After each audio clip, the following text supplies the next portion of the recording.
Welcome back to the Stephen A. Smith Show. Before I get on out of here, I had to talk about a story that's very, very important. And albeit indirectly, it involves Caitlin. The golden girl of basketball has gone silent, but the noise around her is deafening. We aren't just talking about a roster snub anymore. We are watching the active dismantling of the biggest marketing opportunity in sports history. And according to the loudest voice in sports media, it might be permanent.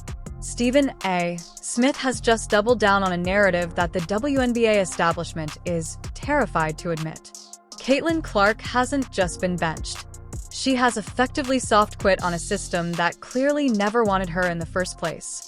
For months, the media tried to feed us the line that this was about basketball criteria. They told us it was about chemistry, seniority, and paying dues. But when you peel back the layers of PR statements and carefully worded press releases, you find something much uglier. You find a story of resentment, gatekeeping, and a level of petty jealousy that has turned the Olympics into a battleground. Stephen A. Smith didn't just criticize the decision. He exposed the rot at the core of it. He hinted that Clark knows exactly what's going on, that she's being targeted, not because she's not good enough, but because she's too important. And now the rumor mill is spinning out of control with reports that even if Team USA came crawling back, Clark has closed that door. She is reportedly done seeking validation from a group of peers who have spent the last 6 months trying to physically and mentally break her. Why would the most popular athlete in America walk away from the global stage? What did Stephen A. Smith see that everyone else missed? And is this the moment the old guard of women's basketball officially killed their own golden goose? Buckle up, because the story of Caitlin Clark's Olympic exit is about to expose the dark side of professional sports that no one wants you to see. To understand why Stephen A. Smith is going scorched earth, we have to go back to the moment the news dropped. It was supposed to be a standard roster announcement. Usually these lists come out. A few fans complain about a snub and the news cycle moves on in 24 hours. This was different. This was a cultural earthquake. When the leaks started coming out that Caitlin Clark, the woman who was single-handedly selling out arenas that had been empty for a decade, was left off the team, the reaction wasn't just confusion. It was rage. The official explanation from a selection committee was flimsy at best. They talked about experience. They talked about the 3-year commitment required to be part of the core group. It sounded logical on paper, but it ignored the reality of what was happening in the real world. You don't leave Michael Jordan at home because he's a rookie. You don't leave Tiger Woods in the clubhouse because he hasn't paid his dues. You take the best talent and you put them on the plane. But here is where the story gets dark. Insiders began leaking that this wasn't an EDON oversight. This was a message. Sources close to the selection process whispered that there were concerns about how the veterans would react to Clark's presence. They were worried about the circus she brings. Essentially, they were worried that the presence of a rookie superstar would bruise the egos of the legends who felt this was their team. This wasn't a basketball decision. It was a management of feelings. They prioritized the comfort of the veterans over the growth of the game. And that is exactly where Stephen A. Smith drew the line in the sand. But what he said next didn't just challenge the committee. It accused them of sabotage. Stephen A. Smith is known for hot takes, but his reaction to the Clark snub felt different. It felt personal. He went on national television and essentially called the decision idiotic. But it wasn't just name-calling. He broke down the business of sports in a way that made the committee look incompetent. His argument was simple. The Olympics is a global showcase. It is the one time every 4 years that casual fans tune in to watch sports they usually ignore. Women's basketball has been struggling for viewership for decades. Suddenly you have a player who is bringing in millions of eyeballs. A player who has casual fans setting DVRs for random Tuesday night games in Indiana, and you leave her at home. Smith argued that this was a marketing disaster. He pointed out that Team USA isn't just about winning gold medals. They win gold almost every year regardless of who is on the roster. The gap between the USA and the rest of the world is so massive that they could have sent a college team and likely still won. The goal, according to Smith, should have been to grow the game, to expand the brand. By leaving Clark off, Smith argued that the gatekeepers of the sport proved they care more about their own hierarchy than the actual success of the league. He insinuated that there is a level of stupidity running the show that is almost impossible to comprehend unless you factor in malice. They didn't just miss an opportunity, they rejected it. And, according to Smith, this disrespect is something Clark isn't going to forget. He hinted that the bridge might already be burned, and that Clark's camp is taking notes on every single person who stayed silent. If we are going to be honest about why Caitlin Clark isn't in Paris, we have to talk about the J word: jealousy. It's the narrative the WNBA desperately wants to avoid, but it's the only one that makes all the pieces fit. Rewind to before Clark even played a single professional minute. The warning shots were already being fired. You had legends of the game, women who are on the Mount Rushmore of the sport, making comments that felt strangely hostile.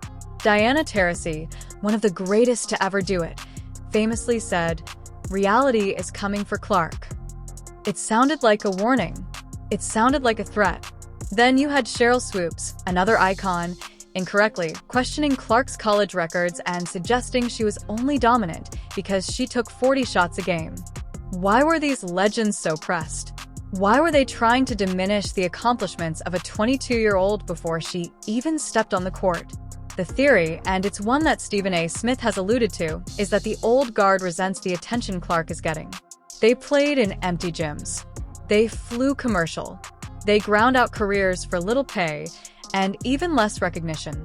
Now, here comes a girl from Iowa who has private jets waiting, Nike deals worth millions, and fans lining up around the block, and she hasn't even played a game yet.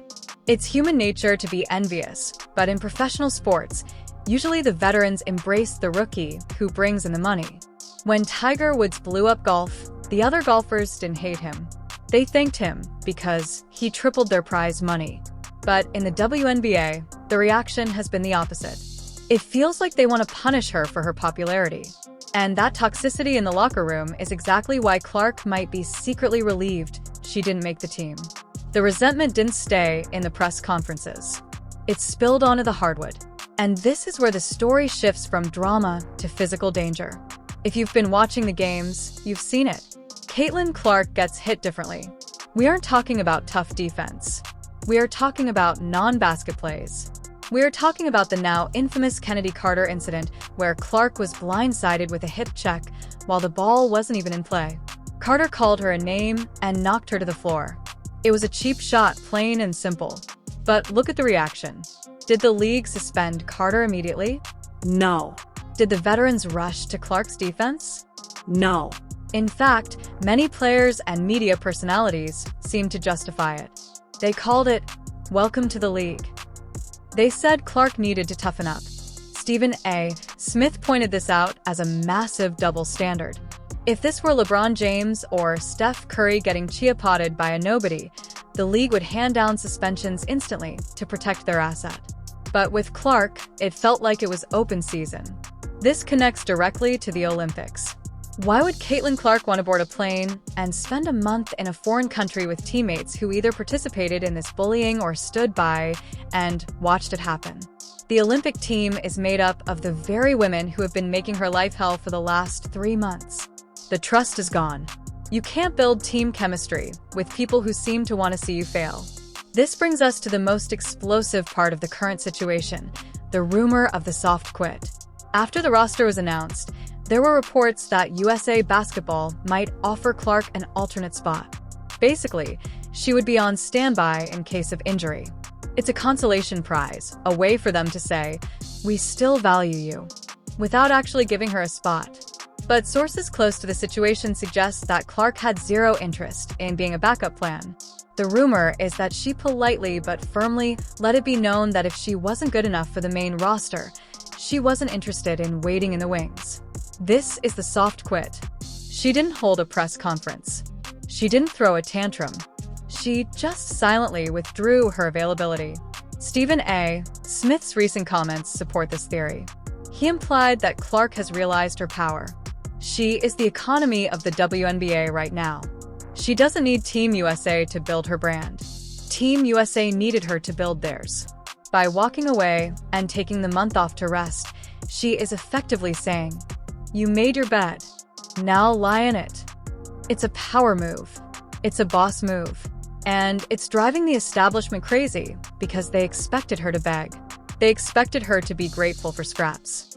Instead, she's taking a vacation while they play in front of television audiences that will likely be half the size of what they could have been. Let's talk numbers, because numbers don't lie. The Clark effect is real, and it is quantifiable. Games featuring Caitlin Clark are drawing viewership numbers that the WNBA hasn't seen in 20 years. We are talking about a 300% to 400% increase in ratings compared to games without her. When Clark plays, the arenas are sold out. When she visits other teams, they have to move the games to bigger NBA arenas to accommodate the crowd. She is a walking stimulus package for the league. Stephen A. Smith hammered this point home. The Olympics is a television product.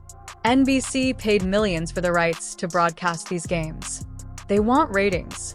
By leaving Clark home, the committee essentially set money on fire. The revenge here is passive. Clark doesn't have to do anything. She just has to sit home. And when the ratings for the Olympic Games come in, and they are significantly lower than a random Indiana Fever regular season game, the point will be proven. The revenge will be televised. Or rather, it won't be, because millions of people who would have watched will be doing something else. This financial reality is what makes the decision so baffling. It's not just a sports decision. It's a bad business decision. And in the world of professional sports, losing money is usually the one sin that gets people fired. We need to address the culture that allowed this to happen. There is a growing narrative among fans that the WNBA has a mean girl problem. It's a clique. It's a sorority where you have to be initiated, and the initiation is brutal. For years, the league has been a tight-knit community. Everyone knows everyone. They play overseas together in the off-season. They have a shared struggle.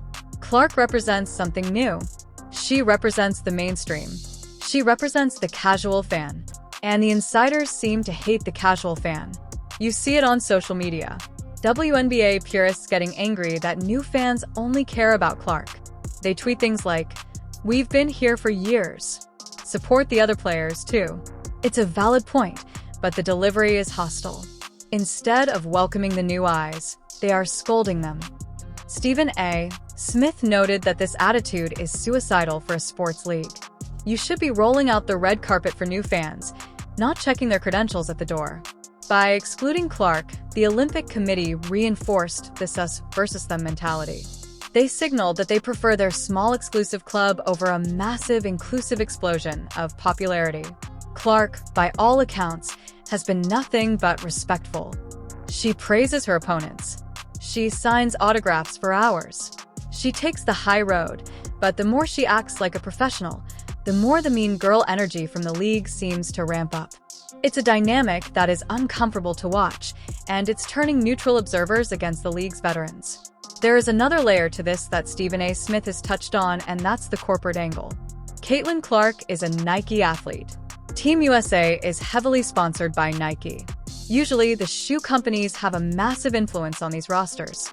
They want their biggest stars on the screen selling sneakers. So, why didn't Nike step in? Why didn't they force the committee's hand? Some rumors suggest that even Nike couldn't break through the internal politics of the selection committee.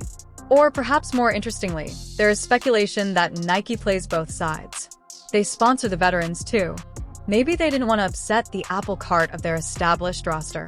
However, the prevailing theory is that the committee stood their ground specifically to prove a point that corporations don't run the team, but in doing so, they hurt their biggest partner.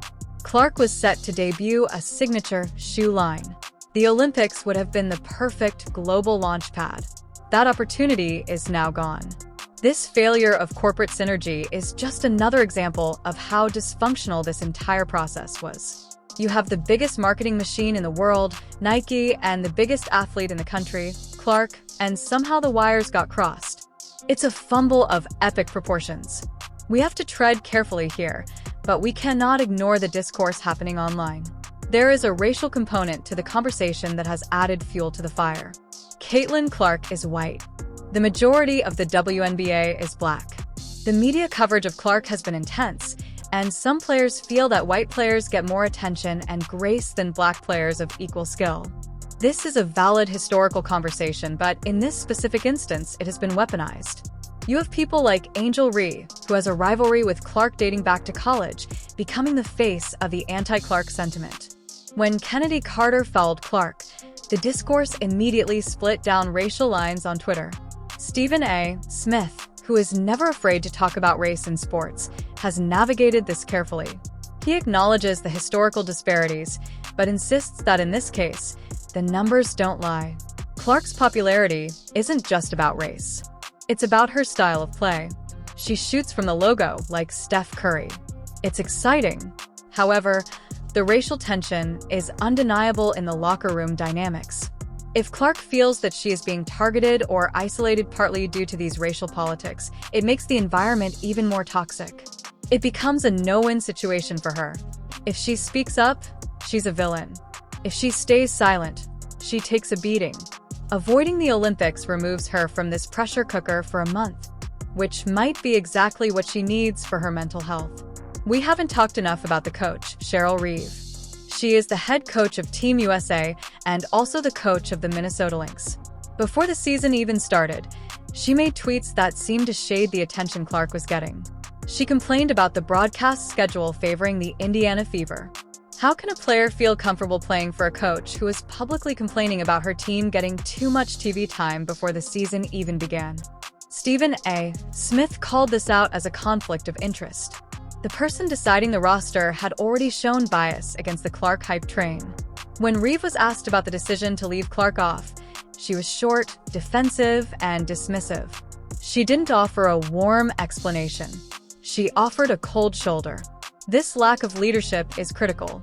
A great coach manages egos. A great coach finds a way to integrate young talent with veteran wisdom.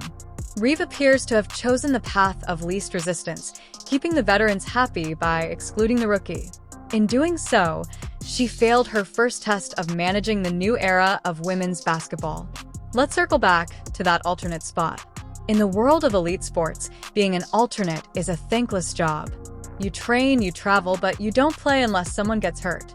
For a player of Clark's caliber, someone who is literally the face of the sport, asking her to be an alternate is seen by many as a slap in the face. Imagine asking LeBron James to be an alternate his rookie year. It wouldn't happen. The rumor that Clark effectively quit the alternate pool is the strongest indicator of her mindset. She knows her worth. By saying no thanks, she reclaimed her dignity. She refused to be a cheerleader for a team that didn't want her on the court. And Stephen A. Smith loves